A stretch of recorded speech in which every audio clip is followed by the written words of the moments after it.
Yo, what's up everyone? Welcome to another video, and I just got done playing Resident Evil 7 Biohazard for the second time in the last couple days. That's right, I finished it twice in the last couple days. I didn't finish it when it first came out a month ago, but I was just like, you know what? I really want to play this, so I just sat myself down and actually played a video game for more than an hour before saying, oh, I want some videos or something, or watch a movie. So, I finished Resident Evil 7 yesterday, and then later that day I was like, you know what, I'm going to try to play it again, except get my time better, because my first time I played it, 8.5 hours, that's like average play time. You know, I was stuck a couple times, and there was a couple times where I just dicked around, and I did retries and stuff, just to retry things, like, oh, this time I'm going to do this or something. So this time I was like, you know what, I'm going to play it again later today and see if I can finish it around 5 or 6 hours, and I did 6 hours for my second playthrough, and that was me still exploring. It wasn't me rushing.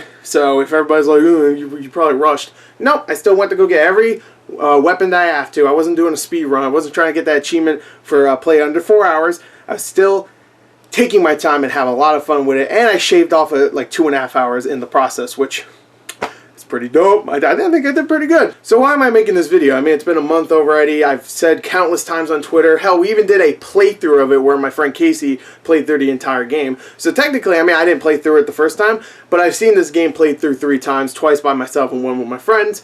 The reason why I'm making this video is because I really want to talk about video games more. Hell, I'm so pumped about this game, I'm standing up. Look at this. Usually I'm sitting down on my ass, my fat ass, just talking about stuff. Here I'm standing up, man. And I'm having a blast telling you guys about this game, and I haven't even gotten to the review yet. This game's so good. I love it.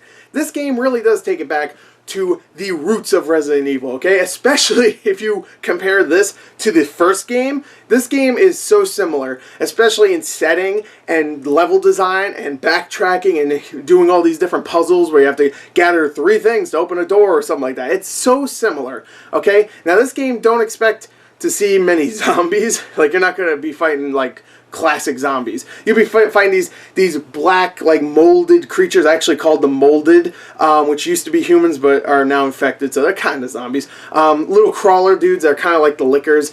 Giant tar dudes, like, they all look like tar pretty much. They look like the tar monster from Scooby-Doo. Really creepy looking, very well designed, but the main bad guys here are the Baker family. You have Jack, who is the father, the patriarch. Then you got the wife, Marguerite, who is, she's got a couple secrets of her own. And of course, you have Lucas, who is the son, who's kind of neurotic, very kind of like Jesse Pinkman-ish when he's like, it's just with his look, really, not even the way he acts, just kind of his look. Maybe a little bit the way he acts, a little bit here and there. And all 3 of these characters are very, very unique and interesting, and you really do want to know more about them, especially Jack and Lucas, who are 2 of my favorite characters in any of the Resident Evil games, which isn't really hard to, you know, I know I'm going to get a lot of hate for saying this, but Resident Evil isn't really known for its stories or its characters, really. I guess everybody loves Leon, I do too, but I don't really like anybody else. Jill, maybe Claire, okay,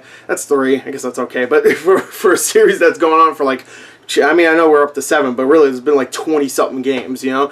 We have all the Wii ones, you know, the shooter ones, which I know were just, I think, like, one of them was a remake, one of them was, like, retelling or something like that. But you've had, like, the Outbreak games, and hell, you've even had one for Game Boy Color, you know? You've had other games. Like Revelations, too. You have that. So there's tons of Resident Evil games, and of all the characters, these are my 2 favorite, at least villain characters, I would say. Lucas is really, really likable. I really do. He's really likable. And Jack is just not only hilarious, but he's badass. And both of them are acted very well. Considering it's Resident Evil, you weren't expecting that, really. They are the 2 best voice actors in the game, bar none. Everybody else is like, eh, or meh, passable. Those 2 are great, you know? Those 2, excellent. So, character-wise, they are scary. They are definitely menacing. They are a challenge to get through, especially when you're fighting Jack in the beginning of the game, and you have to sneak by him. Then later on, you have to fight him and stuff, especially with Marguerite. Lucas himself, he doesn't really get into the action, but he does more like kind of like saw traps, which is really cool. Like, you actually have to go through traps and stuff. He's setting up bombs everywhere. It's really cool. It's really, really cool how they structured this game. It's never boring. The level design is excellent. It's so well done. It's so much like Resident Evil 1, where you'll be backtracking a lot and collecting things and coming back to somewhere else, and oh, this is different now. Like, oh, this has molded, or this is completely pitch black, and now you have to use your flashlight, and now there's other creatures, and now there's other items. It's really well done.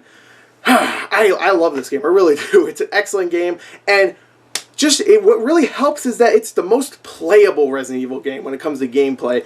Switching this to first person was a genius idea. It really fixes a lot of the problems I've had with other Resident Evil games, especially the first couple, where, of course, the tank controls and the isometric camera, I get it, it's supposed to be like that. It's supposed to make you feel kind of claustrophobic and helpless at times, which I like. I like those games for that. Here, you don't feel helpless, but you still are tense, especially when it's first person. You don't know what's behind you, so it really does work. It takes that isometric camera and the bad controls, and takes it and puts it all the scares that came from that, and it lets the first person aspect work with that. You know, you never know what's going to be creeping up behind you. There's times where sounds are happening and you're just like, nah, that's just a fake sound. Like, they always have like sounds, and then you turn around and there's nothing there. And then there's times where you're just like, yeah, there's a sound, but there's nothing going to be there. I'm not going to turn around. And then you turn around for whatever reason, or you don't at all. You just get attacked and you're like, oh my god. It's really freaky, especially the first couple hours. After a little while, it does become a little bit more routine with the scares. Like, you can kind of predict when jump scares are going to happen, and you can predict when the molded are just going to pop up out of the walls, because they're just like in like big gloops of, like, it looks like chocolate syrup. They just plop out of, or like I said before, tar, and they just plop out of it and you attack them. The gunplay itself is really, really good. All the weapons you find throughout the game, it's really fun just to like figure out how to get to this one gun or something like that. Like, there's a door here, you have to find the crow key or whatever. You have to look through the house, get the crow key, open this door, get the grenade launcher. It's just so much fun to do all that stuff. And the micromanaging. I really like micromanaging, and it's great here too. Graphically, it looks amazing as well. Even though there is a couple of spots, at least on the Xbox One version, you could tell like there's some just aliasing issues. I wish there was anti-aliasing. There's aliasing issues and some blurry textures. On PS4, I played it on that as well. That's what we played. That's what we did a playthrough for, and it looked excellent on there. And Xbox One, a little bit less so. And there's some frame rate issues, but besides that, it's a well-paced game. So much fun. I really enjoyed pretty much all of it. I highly recommend it to everybody out there. And if I had to give it a score, you know what? I'll just do a 0 to 10 rating for video games. I'd give it a 9 out of 10. You know what? Yeah, 9 out of 10. It's excellent. Go check it out. It's my favorite game of this year so far. There's not many other ones, but, you know, still, you know, it's good. We're almost 3 months in. Or, well, yeah, we're almost to the 3rd month, at least. Yeah. So anyway, there you go. Hope you enjoyed it. Thank you. Until next time, goodbye. Mwah.